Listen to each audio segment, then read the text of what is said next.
எடு செருப்ப. அது நீங்க பாரு, இப்ப நான் பேசினா பாருக்கு ப்ரொமோட்டரோ பிஆரோ இல்ல ஏதோ பேசுற மாதிரி தான் இருக்கும். இது அவன் கனிக்கு பேசின போது திவாகரையும் போய் யாருக்காவது ஞாபகம் இருந்தா அந்த எபிசோட்ல பாரு, திவாகர் 2 விட்டுருப்பேன் நானு. எஃப்ஜே வந்து கனி கட்டி பிடிச்ச அன்னைக்கு சொன்ன அன்னைக்கும் இதே செருப்பு பிஞ்சிடும் தான் திவாகருக்கு சொன்னேன். ஆனா அதை விட இவனை 10 தடவை சொல்லலாம். ஏன்னா இவன் இந்த ஒரு பொண்ணதான் இல்ல, பாக்குற பொண்ணெல்லாம் சொல்லிட்டு இருக்கான் இந்த ஷோல. ஆனா ஐயையோ விஜய் சேதுபதி கொஞ்சுவார், அடடா விஜய் டிவி கொண்டாடும். ஐயையோ நீங்க நினைச்சா இந்த தடவை ஏதோ எனக்கு பண்றதெல்லாம் பார்த்தா இவன் வேற திடீர்னு நீங்க ஏதாவது ஒண்ணு எழுதி குத்தீங்களான்னு தெரியல, அவன் மாசா பண்றான்னு தமாசா பண்ணிட்டு இருக்கான். நிஜமாவே அவனுக்கு அது தெரியுதா தெரியலையான்னு தெரியல. என்ன பார்த்து நீ அப்படி எப்படி சொல்லுவ அப்படின்னா, டேய் இந்த இடத்துல ஒன்ன மட்டும் தான்டா அப்படி சொல்ல முடியும், வேற யாராலும் சொல்ல முடியாது. திடீர்னு நேத்து நைட்டு வரைக்கும் சாண்ட்ரா கிட்ட அவங்க நம்ம ஓவரா பண்றாங்கன்ற விட இன்னைக்கு அப்படி இல்லக்கா அப்படின்னா எனக்கு ஒன்றும் புரியலையே. இல்ல குட் டச் பேட் டச்ன்ற டாக் இன்னைக்கு கண்டென்ட் ஆக அவன் வந்து ஆக்சுவலா எகிரி எகிரி குதிச்சு அந்த கண்டென்ட்டை வந்து பேசி அந்த கண்டென்ட் ஒரு பெரிய கண்டென்ட் ஆயிடக்கூடாதுன்றதுக்காக எல்லா முயற்சியும் எடுக்கிறான். சரியா, எல்லா முயற்சியும் எடுக்கிறான். ஆனா அவன் கேட்கறதா இல்ல. இப்ப நான் ஒன்னே ஒண்ணு கேட்கிறேன், இது ட்ரூ லவ்வா ட்ரூ லவ் இல்லையா அப்படின்றதெல்லாம் நமக்கு தேவையில்லாத ஒரு விஷயம்.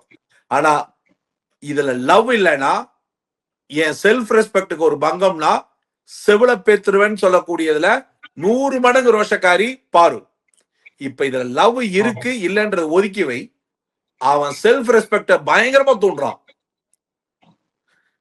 அவன் தூண்டுறானா எப்படி தூண்டுறானா, இவன் எனக்கு கோல் அடிச்சிடுவா, எனக்கு இது அடிச்சிடுவா அப்படின்னு. இப்போ இந்த பொண்ணு இனிஷியல் ஃபேஸ்ல திவாகர் கிட்ட பேசினதையோ இதையோ ஆமா நான் தெரியாம பேசிட்டேன், அப்ப இருந்த மனநிலைமையில பேசிட்டேன், மன்னிப்பு கேட்கணும்னு கேட்க தேவையில்லையே.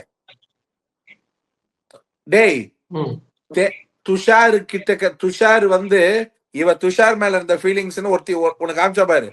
வெளியில இருந்தவன் இன்னும் வெளி உலகத்தையே பார்க்கல, ஆனா மேடையில இருந்து நானும் அரோராவும் ஃப்ரெண்ட்ஸ்னு கேட்காம ஏன்டா சொன்னா? ஏன் சொன்னா நீ நினைச்ச? நீ யாராச்சும் கேட்டாங்களா? விஜய் சேதுபதி கேட்டாரா? மக்கள் கேட்டாங்களா? யாராச்சும் கேட்டாங்களா? புரிஞ்சுதா? அந்த விளக்கம் தான் இங்க இந்த விளக்க நிக்கும். என்னன்னா இவனுங்களா நல்லவனுங்களாமா, உள்ளுக்குள்ள போய் வந்து கும்மியெல்லாம் அடிச்சிருவானுங்களாமா. ஆனா ஐயோயோ I am from very good family, from Sitaraman's family அப்படின்னா என்னடா டேய்? இல்ல 2 பேருமே அதான் சார். அகைன் நான் அங்கதான் வரேன். எனக்கு 2 பேர் பண்ணதும் தப்பு தான். பார்வதியும் தப்பு, கமருதீனும் தப்பு. பட் கமருதீன் இன்னைக்கு இவ்வளவு தூரம் பிஹேவ் பண்ணும்போதும் பார்வதியால வந்து அந்த ஸ்டாண்ட் எடுக்க முடியல. நீங்க சொன்னீங்கல்ல, அந்த செல்ஃப் ரெஸ்பெக்ட்னு ஒரு ஸ்டாண்ட் எடுக்காம திருப்பி பின்னாடி அந்த லவ் வந்துருச்சுனாலே அவதான்டா. அந்த லவ் வந்து ஸ்ட்ரீம்லைன் பண்ணி ஃபைன் டியூன் பண்ணி இது ஒர்க் அவுட் ஆகுமா? டேய் கேமராக்கு முன்னாடி இருக்கிற ரியாலிட்டி ஷோடாது, கேமராவே இல்லாத ரியாலிட்டி லைஃப்னு ஒண்ணு இருக்கு. சரியா, இந்த ரியாலிட்டி ஷோக்கும் ரியாலிட்டி லைஃப்க்கும் இருக்கிற மிகப்பெரிய டக்கஃபார்ல இந்த பொண்ணு மாட்டிட்டு முழிக்குது. இப்ப இவனை வேணான்னு சொன்னா என்ன குடிமொழிடும். ஆனா அதை சொல்றதுக்கு என்ன பிரச்சனையா இருக்கு?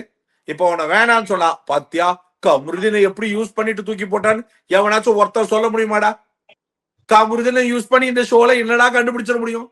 அவன் யாருமே யூஸ் பண்ணனு யாரும் சொல்ல முடியாது. 2 பேரும் ஈக்குவலி. நீ வந்து இங்க பாரு நீ பார்வதியா அவன் யூஸ் பண்ணன்றதுல பாயிண்டே கிடையாது. காரணம் என்னன்னா அவன் பேசுறதெல்லாம் பார்த்தா அவன் வந்து அவன் பேசுறதே எப்படின்னா வந்து கமருதீன் இப்ப அந்த வீட்டுல இந்த பொண்ணு வந்து இந்த காடை கமருதீன் மேல மட்டும் ஏன்னா வெளியில வந்தப்போ ஒருத்தர கலை என்ன சொன்னா, நான் கமருதீன் கூட அப்படி பண்ண போறாங்கன்னு பாரு சொன்னா, என்கிட்ட சொன்னா அப்படின்றத சொன்னான்.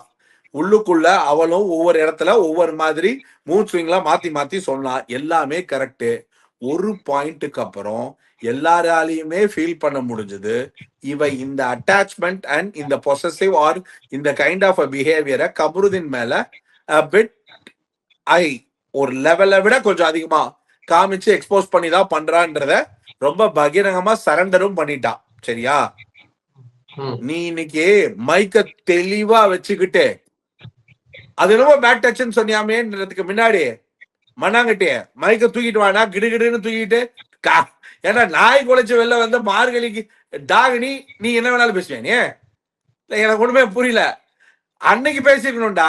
நீ என்ன பேசிருக்கணும்னா அன்னைக்கு ஸ்கிரீன்குள்ள கூப்பிட்டாலும் நான் மைக்கோட தான் பேசுவேன்னு பேசிருக்கணும்.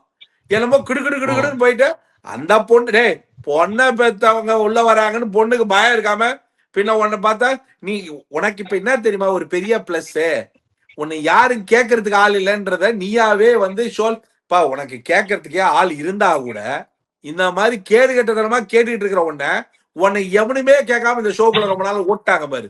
அதனாலதான் நீ கண்ணாபின்னு கேட்டுட்டு இருக்க. இல்ல அது யோசிச்சு பாரு, பயங்கரமான இவன் பேம்பரிங் திவ்யா தான்.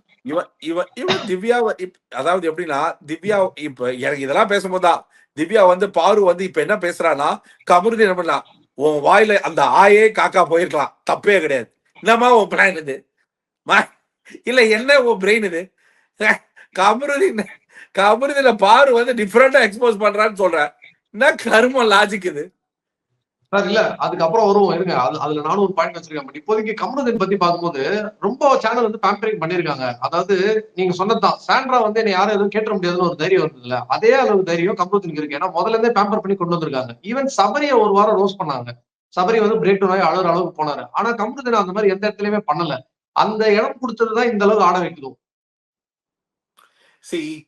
ஒரு விஷயம், இந்த சேனல் வந்து இந்த இப்ப பர்டிகுலரா இதெல்லாம் ஏன் இவ்வளவு எக்ஸ்போஸ் பண்ணி கமருதனுடைய பாயிண்ட்டுக்கு மறுபடியும் ஒரு பிஞ்சு போனா ஒரு வாரம் பாரு இல்லாம நீங்களால ஷோ ரன் பண்ண முடியும். திருப்பி பாரு கமருதீன் கிட்ட தான் நீங்க வரணும், பாரு வச்சுதான் ஷோ ரன் பண்ணி வரணும்னு திருப்பி வந்துட்டீங்க ப்ரோமோக்கு. அது வரைக்கும் சந்தோஷம் தான்.